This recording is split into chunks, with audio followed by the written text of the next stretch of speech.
आपण ज्या देशात राहतो त्या देशाच्या इतिहासाबाबत काही महत्त्वाच्या गोष्टी ह्या आपणास माहीत असणे अतिशय आवश्यक आहे.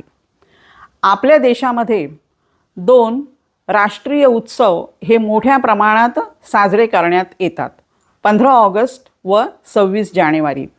तर या दोघांमध्ये काय फरक आहे, तसेच यावर्षी 2026ची प्रजासत्ताक दिनाची थीम काय आहे याची माहिती आपण आजच्या व्हिडिओमध्ये जाणून घेणार आहोत.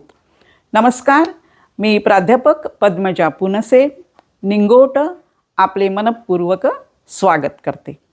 तर 15 ऑगस्ट 1947ला आपला देश हा स्वतंत्र झाला, म्हणून त्याला स्वतंत्रता दिवस असे म्हणतात. 15 ऑगस्टला इंग्रजांचा झेंडा हा खाली उतरविण्यात आला आणि भारताचा झेंडा हा वर चढवण्यात आला, तर त्याला ध्वजारोहण करणे असे म्हणतात. 15 ऑगस्टला झेंडा हा उघडलेल्या अवस्थेत होता आणि तो दोरीने वर चढवण्यात आला. 15 ऑगस्टला देशाचे पंतप्रधान लाल किल्ल्यावरून ध्वजारोहण करतात, त्याला फ्लॅग होस्टिंग करणे असे म्हणतात. 15 ऑगस्ट 1947ला देशाचं राष्ट्रपती पद हे अस्तित्वात नव्हतं आणि 2.5 वर्ष इंग्रजांच्या कायद्यानेच देश चालत होता. 26 जानेवारी 1950ला भारताची राज्यघटना तयार झाली आणि राष्ट्रपती पद हे अस्तित्वात आलं. तर त्या दिवशी म्हणजे 26 जानेवारीला झेंड्याची घडी ही बंद घडी करून त्याला सरकफासाच्या दोरीची गाठ बांधून ती वर चढवण्यात येते आणि राष्ट्रपतींच्या हाताने ती फक्त दोरी अशी हलवून तो झेंडा मोकळा करण्यात येतो. म्हणजेच त्याला झेंडा फडकवणे म्हणजेच फ्लॅग अनफर्लिंग असं म्हणतात. म्हणजेच 15 ऑगस्टला पंतप्रधान हे लाल किल्ल्यावरून ध्वजारोहण करतात आणि 26 जानेवारीला राष्ट्रपती हे झेंडा फडकवतात.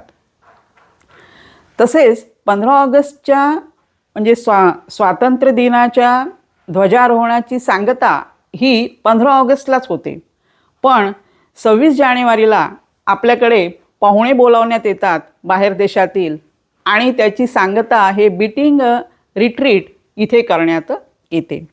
26 जानेवारीला कर्तव्यपथावर किंवा राजपथावर विविध राज्यांची परेड असते. तिथे सगळ्या राज्यातील म्हणजे देशाचं प्रतिनिधित्व करण्यात येतं आणि त्यामध्ये संस्कृती आणि कला याचे देखावे आपण पाहत असतो. आपण टी व्हीवर सुद्धा हे पाहत असतो. तसेच 26 जानेवारीला राष्ट्रपतीच्या हाताने पद्म पुरस्कारांचं वितरण केलं जातं. त्यामध्ये परमवीर चक्र, अशोक चक्र आणि वीर चक्र हे काही लोकांना देऊन त्यांना सन्मानित करण्यात येतं.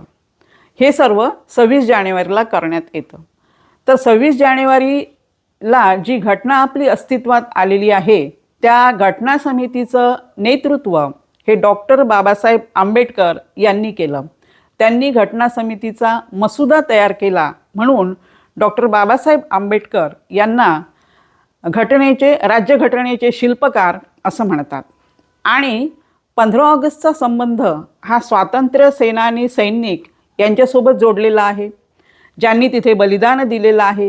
त्यामध्ये महात्मा गांधी, त्यानंतर पहिले पंतप्रधान होते जवाहरलाल नेहरू, सरदार वल्लभभाई पटेल, सुभाषचंद्र बोस, तर यांचा संबंध हा स्वातंत्र्य दिनासोबत जोडण्यात येतो. आता प्रजासत्ताक दिन म्हणजे काय की ज्या देशाची प्रणाली, शासन प्रणाली ही प्रजेच्या हाती असते, प्रजेतून ती निवडून येते, त्याला म्हणतात प्रजासत्ताक दिन. म्हणजे त्या नावामध्येच आहे प्रजा अधिक सत्ता म्हणजेच प्रजासत्ताक. आणि आपल्या देशाची प्रणाली ही प्रजासत्ताकावरच अवलंबून आहे.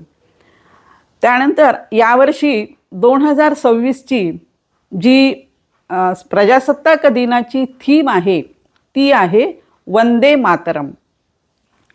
यावर्षी वंदे मातरम या गीताला 150 वर्ष पूर्ण झाले, म्हणून वंदे मातरम ही थीम देण्यात आलेली आहे. आणि त्यासोबतच एक संदेश पण देण्यात आला आहे, तो म्हणजे राष्ट्रभक्ती व आत्मनिर्भर भारत. तर अशा प्रकारे या दोन जे राष्ट्रीय सण आहेत त्यामध्ये असा फरक आहे की 15 ऑगस्टला ध्वजारोहण केलं जातं पंतप्रधानांच्या हाताने, त्याला फ्लॅग होस्टिंग असं म्हणतात. आणि 26 जानेवारीला राष्ट्रपतींच्या हाताने झेंडा फडकवण्यात येतो, त्याला फ्लॅग अनफर्लिंग असं म्हणतात. तर 26 जानेवारीच्या सर्वांना हार्दिक शुभेच्छा. तसेच 15 ऑगस्टच्या या दोन्हीही राष्ट्रीय सणाच्या सर्वांना हार्दिक शुभेच्छा. आणि हा जो सण असतात हे दोन्हीही राष्ट्रीय उत्सव हे मोठ्या प्रमाणामध्ये शाळा, कॉलेज, कार्यालय आणि आजकाल तर सोसायट्यांमध्ये सुद्धा हे साजरे करण्यात येत आहे. म्हणजे आपण हे बघत आहोत की लोकांमध्ये देशप्रेमाची भावना ही वाढत आहे आणि ही गोष्ट चांगली आहे. कारण काय की आपण म्हटलेच आहे की देशभक्ती यावर्षीचा आपल्याला संदेशच आहे, देशभक्ती आणि आत्मनिर्भर भारत. तर देशभक्ती जर वाढत गेली, देशप्रेम जर वाढत गेलं तर आपल्या देशाची प्रगती ही जास्तीत जास्त होऊ शकते. तर असेच हसत राहा, आनंदी राहा. पुन्हा भेटूया माहितीपूर्ण व्हिडिओसोबत. तोपर्यंत नमस्कार.